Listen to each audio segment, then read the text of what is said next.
the number of Quebecers who hold a negative opinion of Israel currently is 4 times greater than the number who hold a positive opinion. I think in Montreal we can expect that gap is even wider. And so there's this disconnect between the official positions of government and some members of parliament on the one hand and public opinion on the other. And I think that it's our role to try to bridge that gap and to try to say, no, this has to end. We have to stop our ambivalence and take a clear position where we sanction Israel, where there are consequences for the state of Israel. We can't just be in vague expressions of concern and use of the passive voice. We need to be articulating a clear position that calls for consequences.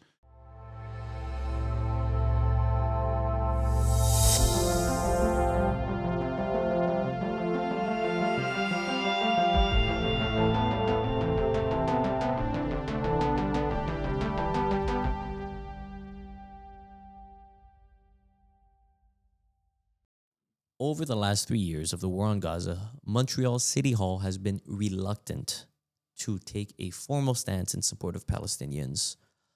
However, this month, June of 2026, opposition party Projet Montréal put forward a motion that calls on the city to name the genocide, name the apartheid system, as well as cut institutional ties with the state of Israel. People have questions about the motion. It's causing conversations in many different circles. Among activists, people are wondering, why now? Why didn't Projet do this during their tenure in power? Other people are wondering, why does the motion only contain 2 of the proposals from the 6 initial proposals in the Montreal Anti-Apartheid Pledge? To answer those questions and more, I brought on Alex Norris, a Projet Montréal city councillor, who was one of the people who seconded the motion. He came on to talk about the motion and what Projet Montréal is hoping to achieve from it. Here's the interview. Hello, everyone. My name is Kalden Dhatsenpa. You're listening to Local 514. You're also watching Local 514. I am joined today by Alex Norris, city councillor for Projet Montréal in Jeanne-Mance district of Plateau, Montreal. He's here today to talk to me a bit about the Projet Montréal opposition motion that's calling on the city to sever ties with Israel. Is that right? That's correct. All right. Well, wonderful. Thank you so much for coming on and being available to talk about this motion. I think, on Local 514, we followed the Palestinian movement in Montreal for years now, years and years and years. And when I saw this piece of news coming out about the motion at City Hall, immediately I thought to the anti-apartheid pledge back during the municipal elections in the fall, where over 100 different municipal candidates signed the anti-apartheid pledge, where they were called upon to commit to some policy resolutions. And correct. I believe what we're seeing out of this motion comes directly from that. That's that correct, right? yes, very much so. There was a significant mobilization of the Palestinian solidarity movement during the election campaign to persuade candidates to sign this pledge, to commit to a number of actions to protest against the Israeli genocide that is ongoing in Gaza and which is extending now to other territories, to protest against the mass atrocities that we've been seeing that have been live streamed to the world. And to do something tangible to signify that the city of Montreal does not endorse or in any way tolerate this kind of behavior, and to end the hypocrisy whereby we cut relations with Russia after the invasion of Ukraine, but somehow the mayor of the city, the current mayor, is still inviting or has been inviting representatives of the government of Israel to City Hall and having her picture taken with them. So it just seemed it was really a situation of double standards that was becoming more and more intolerable as these mass atrocities and crimes against humanity continued and worsened and spread to other countries. So we felt that the time had come to really take some meaningful action, and we're making good on that pledge with this motion that we're bringing to City Council. Thank you very much for that explanation, Alex. One thing I am curious about, and I think some people who are in the movement, some activists who are concerned about Palestine, are a little curious about is the timing of this opposition motion, right? Because as we all know, Projet Montréal was in power, running the city from 2017 until the recent election in 2025. That's correct. So I'm kind of curious, why is this happening now? Why not during the Al-Aqsa flood? Why not before with Sheikh Jarrah, or even with Shireen, the journalist, being killed? Why is it now that Projet has sort of decided now's the time to act despite being out of power? Well, I think the situation has markedly worsened since then, with the invasion of Lebanon, with the Israeli-led war on Iran, and the multiple other invasions of other sovereign territories carried out by the State of Israel, the continuing genocidal rhetoric from the top military and political leadership of the State of Israel, but also the situation within our own party has changed. We now have a new leader, our interim leader, Erika Alnius, and I think she is shown herself to be willing to go further than Mayor Plante had been willing to go on this issue. She's shown great leadership on this issue. She's brought our caucus together around a very strong position, and I think she deserves a lot of credit for that. So I can say, however, that Valérie Plante did strongly denounce the terrible civilian toll of the Israeli attacks as well as the Hamas attacks. And I, as majority leader in council, specifically denounce on behalf of our administration Israel's multiple crimes against civilians. So it's not as though we were silent in the last administration, but now we feel it's time to take a step further and get out of this use of the passive voice where we don't name the perpetrator, where we don't name Israel. We talk about deaths as though they're somehow mysteriously happening without a protagonist causing them, and for there to be some kind of tangible consequences for the State of Israel. That was what we pledged to make happen during the election campaign. And some of the action items that we pledged to support are more difficult to implement than others. But certainly tomorrow morning, there is nothing stopping the City of Montreal from ceasing to invite the Israeli Consul General to City Hall and ceasing to hold formal institutional relations carrying on institutional relations with the State of Israel as it is carrying out crimes against humanity. This double standard, I think, revolts a lot of people. Where we, at City Hall, we quickly raised the Ukrainian flag. We stopped inviting the Russian Consul General to City Hall immediately after the illegal invasion of Ukraine. That was, I believe, the correct course of action to take. But we have not been as steadfast and clear in our position with respect to the State of Israel. And the time is long past due to develop a clearer, more forthright position, more affirmative position, and that's what our party is proposing to do now. So I think from that, there's two quick questions I have. The more immediate one is, how do you account for that asymmetry, right? Because you've been a city councillor since 2009, right? Yeah. So I imagine you have this great perspective over the course of more than a decade now of city politics. So how do you understand that difference between how Russia is easily sort of, we shake our fists easily at Russia, but then less so at Israel? How do you understand that? Well, I think, yes. I mean, I think the double standards are really quite flagrant. There is a significant lobby group, or a number of lobby groups that advocate on behalf of the current extreme right government in Israel and seek to minimize the crimes being committed by the State of Israel. And there are media voices, there are political voices that do this as well. And I don't think that we had as much of that when it came to Russia or, back in the era of Jean Doré, when he was mayor, and we took a very strong stand against the apartheid system in South Africa. Mm-hmm. Nelson Mandela actually came to Montreal to thank the City of Montreal for the strong stand that we took in helping to bring down the apartheid regime. But there was no lobby group advocating for the apartheid regime the way there is in Montreal. There are, unfortunately, still establishment organizations that lobby actively and repeat the talking points of the far-right government that is now running Israel. Mm-hmm. So, we're up against more more hurdles, more obstacles, more challenges, but that shouldn't stop us from doing the right thing. A more organized opposition. Yes. I think that helps frame this. That's a big part of it, I think. Right, yeah. And I think that there are also, there holdover attitudes, a kind of willingness among many people to make excuses for Israel and its conduct.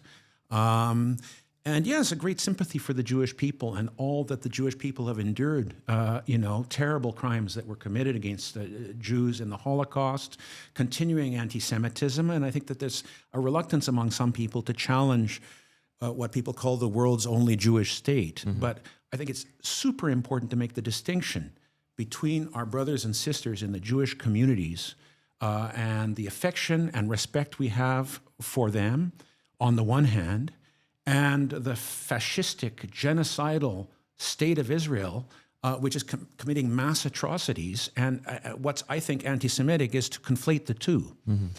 It's very important to distinguish between the two. And there are many Jewish people of conscience who've spoken out very forcefully against Israel's crimes, and it is not the same thing. But I think that confusion, which is nurtured a bit by the Israeli lobby, I think it's very important to take that apart and make the distinction very clear that this is not something about, we're not talking about breaking relations with the Jewish communities of Montreal. Those are communities that we are very proud to have in our community. They are beloved communities. They've contributed enormously to the city of Montreal, and we want to do everything we can to protect and nourish those communities. So that's on the one hand, and I can say as a former councillor from Mile End, in my first mandate, when I worked very closely with the Hasidic community there, that certainly I will continue, and members of our caucus will continue to stand by the Jewish community, to defend the interests of the Jewish community, but that must not mean defending the crimes of the state of Israel. These are two separate things, and they have to be kept distinct. Right. I mean, I think listeners and watchers of the show are very familiar with the discussions we've had on air about the IHRA definition of anti-Semitism, Yes. the attempts by the Israeli lobby, of course, to conflate the two, right? Yes. To make this criticism of Israel synonymous with the criticism of Jewish identity, which I Right. think, as on this show, we've discussed plenty, and I'm happy that you continue to make that distinction between the two. Very, very different things. And I think there's a clear motive behind trying to conflate the two, right? Because it's Absolutely. so easy to wash something away. And if anything, it cheapens actual hatred and the actual anti-Semitism that is kind of going around. Absolutely. I'm going to go back quickly to the second question I had, which is going back to the motions, right? So I think you initially stated that in this pledge back during the municipal elections on November 2nd, there was 6 points. You're talking about the reason behind this current motion is sort of there's an expediency, or can you please describe why Yeah. these two points from that motion? Well, I think, we wanted to be sure that we would not provide a pretext to the current administration to reject the motion on technical grounds. The anti-apartheid pledge that many of us signed, a majority of our caucus signed during the election campaign, included a number of commitments, including stopping all awarding of contracts to companies that are complicit with the Israeli state and its crimes.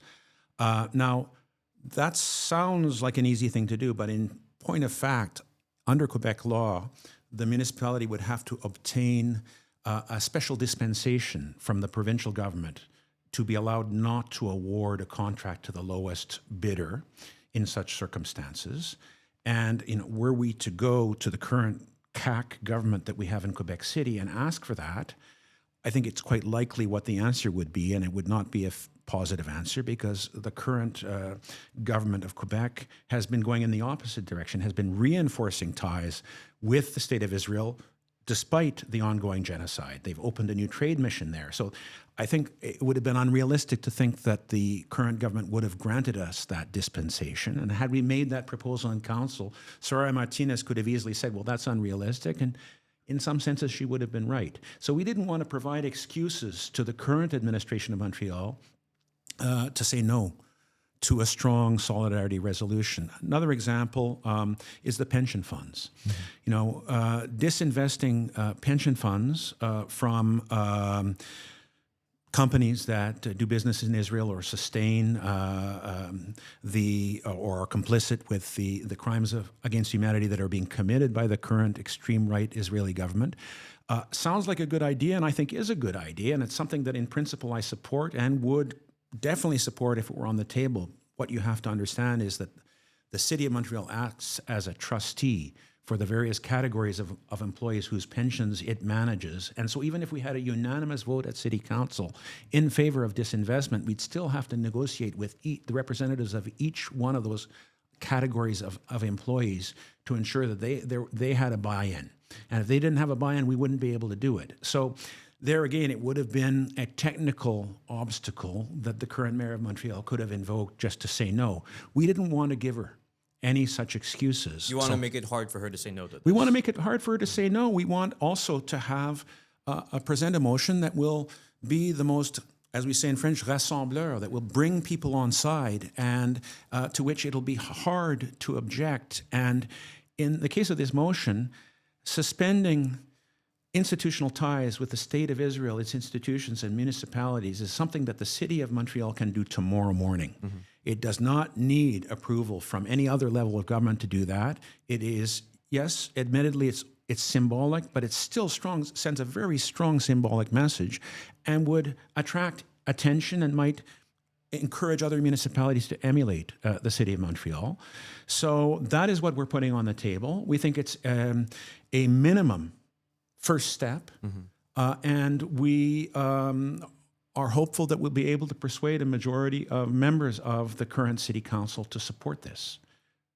For the motions and the proposals on the initial anti-apartheid pledge that didn't make it into this recent motion, is there plans to revisit those at a future point if this first step is taken? Well, I think nothing precludes us from finding other ways to pursue those goals. And I certainly undertook during the last election campaign to do my utmost to ensure that we cut institutional ties with the State of Israel, given the gravity and the depravity of the mass atrocities that it is still committing. And so I certainly won't give up one way or the other, irrespective of the final vote on this resolution. You know, I have been a longtime supporter of the boycott, divestment, and sanctions movement as a nonviolent, peaceful, democratic way of bringing about badly needed change in Israel. You know, I was, in previous mandates, something of a lone voice on council. Certainly there weren't many people who were as open as I was in supporting that position. Today, I see the entire official opposition essentially unified around a position that is essentially that of breaking ties with Israel. And my sense from talking to members of the administration caucus is that there are a number of people in the administration who feel the same way and who would like to vote for this. So I am hoping that, you know, I really regret that Mayor Martinez Ferrada at the very last minute used a procedural maneuver to put debate off on this issue until next August when we hold our next council meeting. That was their prerogative, but I felt it was quite cowardly to do that. Tell me a bit more about that, because I think everyone was expecting sort of some news to come out, and then we heard it was delayed to August. So tell me what happened there. Yeah, well, I mean, that's a procedural maneuver when they were adopting the city council agenda at the very beginning of council. The leader of the majority in council simply announced that they would be using this power they had to put off, one time only, put off a debate on a resolution until the following council session. In this case, that means until after the summer break, unfortunately. So we think that Mayor Soraya Martinez Ferrada missed a good opportunity to make a strong statement in support of the Palestinian people and do something historic and consequential. And we have every intention of maintaining that motion on the agenda. So ce n'est que partie remise. You know, it's something. It's been put off until the next council session, but we have no intention of diluting the motion. We are determined to move ahead with it. Perfect. I think it should be noted to our audience, multiple members, multiple candidates from Soraya's party, Ensemble Montreal, also signed the anti-apartheid pledge. That's correct. So there is some room for maneuvering, some conversations to be had, not by myself, but by Projet and other people who are trying to move this motion forward. I want to change perspectives on this now. So I think broadly our audience is very much in solidarity with Palestine, the Palestinian peoples, and anyone affected by the ongoing wars by Israel and the U.S., of course.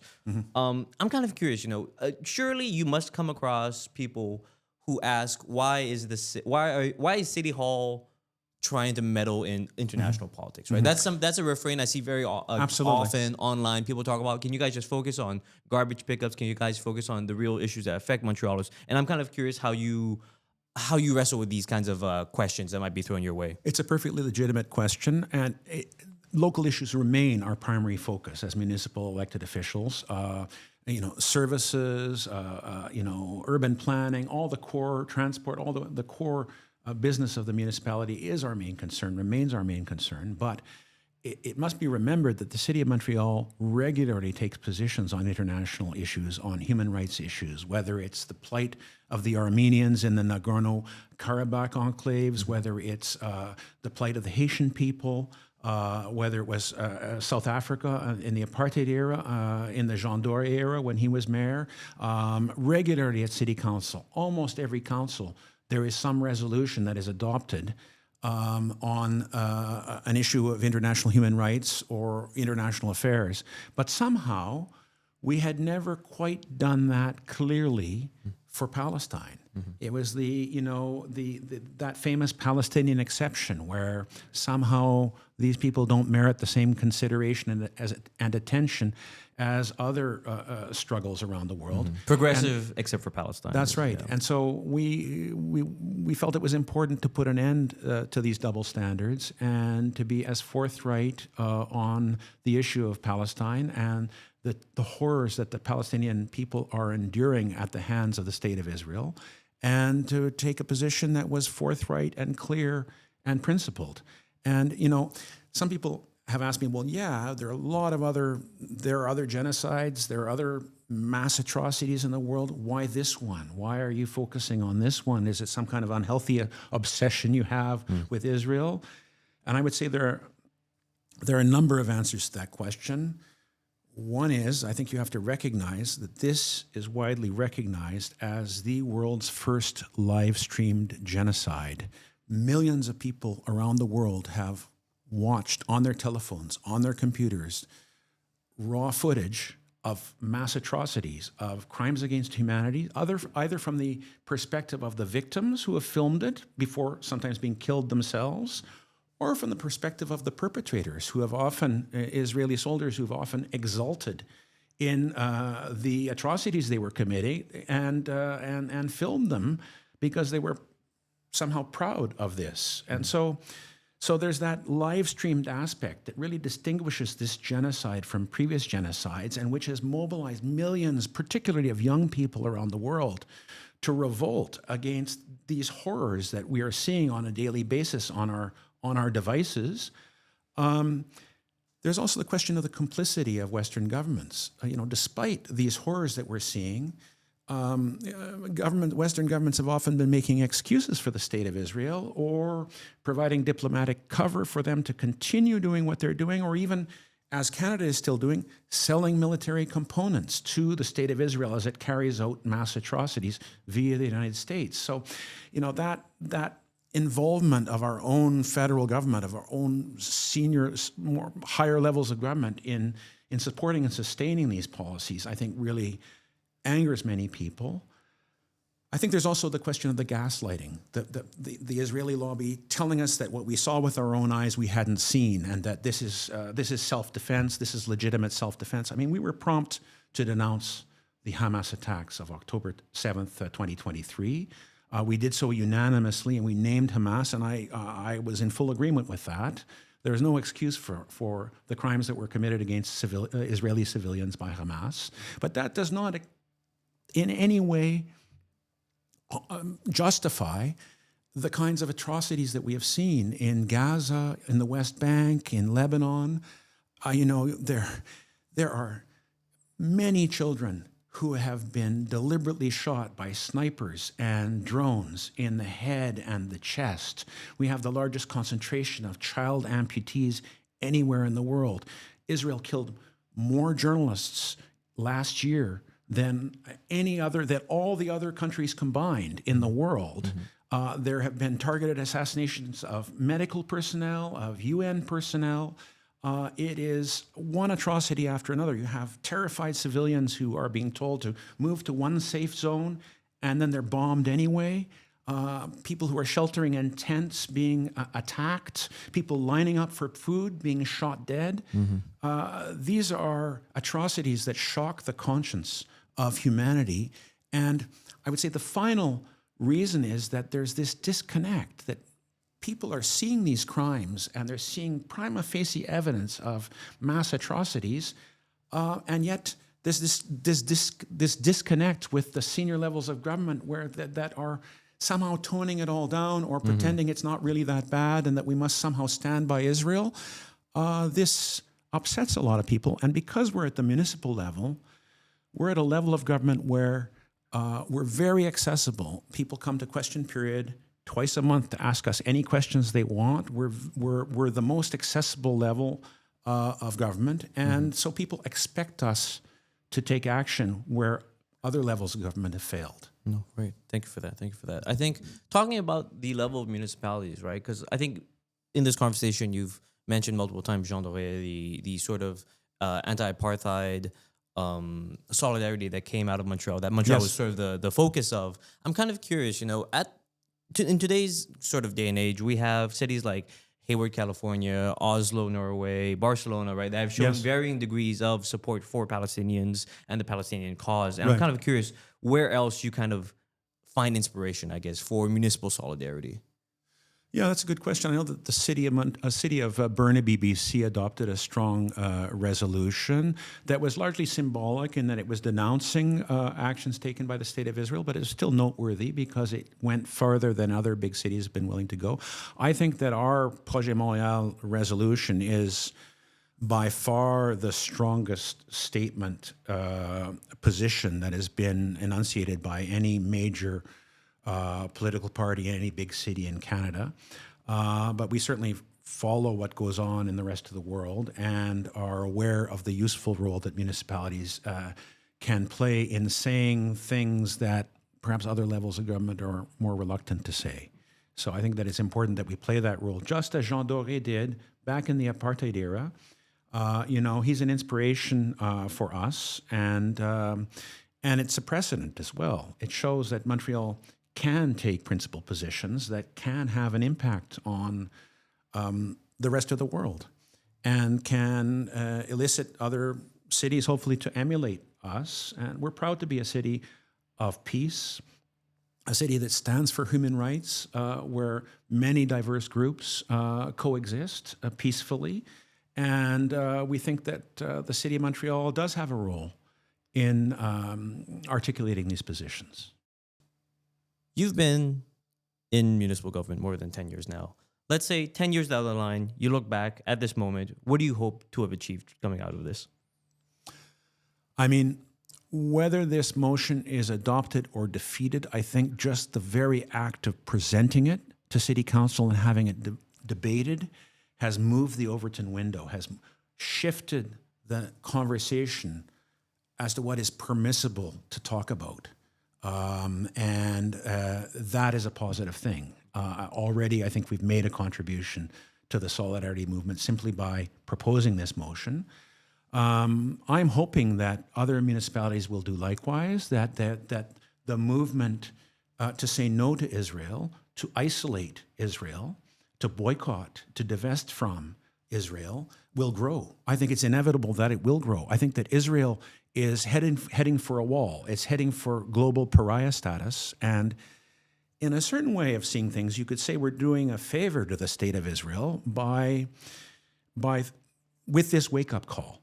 and that Israel needs to change if it wants to continue to be a viable state.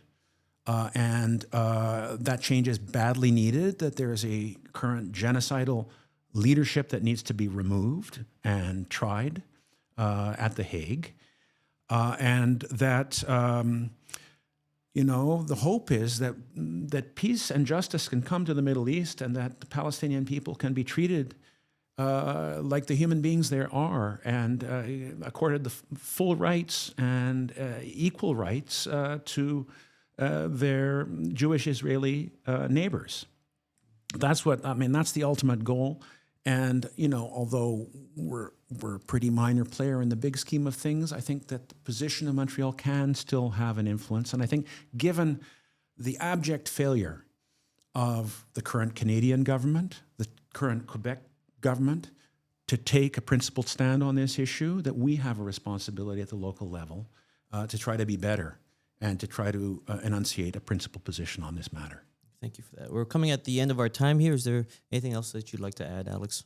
I think I've covered the main issues. But I do want to emphasize. We've had a lot of positive reaction to this from some even unexpected quarters. I think it's critically important to reiterate the distinction between the different Jewish communities with the variety of viewpoints that are held within those communities here in Montreal and worldwide, and even Israeli citizens on the one hand, and the current fascistic genocidal government of Israel on the other. And our target, where we want to induce change, is in the government of Israel. And we do that in full solidarity with our Jewish brothers and sisters. There is no contradiction in taking those two positions. That's the point I'd like to reinforce. Thank you for that. One last question I think I have is, with this motion, do you sort of plan on getting a more defined, I guess, sort of map of who supports Palestine and who doesn't in City Hall? I think that will inevitably be the outcome. If Ensemble Montréal votes en bloc to defeat this motion, well, I think then the public will know where they stand, and I think a lot of people won't be impressed. I mean, there's a considerable body of public opinion polling showing that, Quebecers are massively opposed to the actions being taken by the State of Israel at present. The number of Quebecers who hold a negative opinion of Israel currently is 4 times greater than the number who hold a positive opinion. I think in Montreal we can expect that gap is even wider. Mm-hmm. And so there's this disconnect between the official positions of government and some members of parliament on the one hand and public opinion on the other. And I think that it's our role to try to bridge that gap and to try to say, no, this has to end. We have to stop our ambivalence and take a clear position where we sanction Israel, where there are consequences for the state of Israel. We can't just be in vague expressions of concern and use of the passive voice. We need to be articulating a clear position that calls for consequences for these terrible acts that have been committed by the current government of Israel. And the evidence for this, to call it a genocide, it's really quite overwhelming now. We have the International Association of Genocide Scholars, the Lemkin Institute for the Prevention of Genocide. We have the provisional ruling of the International Court of Justice. We have all those authoritative and really meticulously documented reports by internationally recognized human rights bodies like Amnesty International, Human Rights Watch, even Israel's own main human rights organization, B'Tselem, has called it a genocide. So, the evidence is just too overwhelming now to remain in denial, and I think there is a moral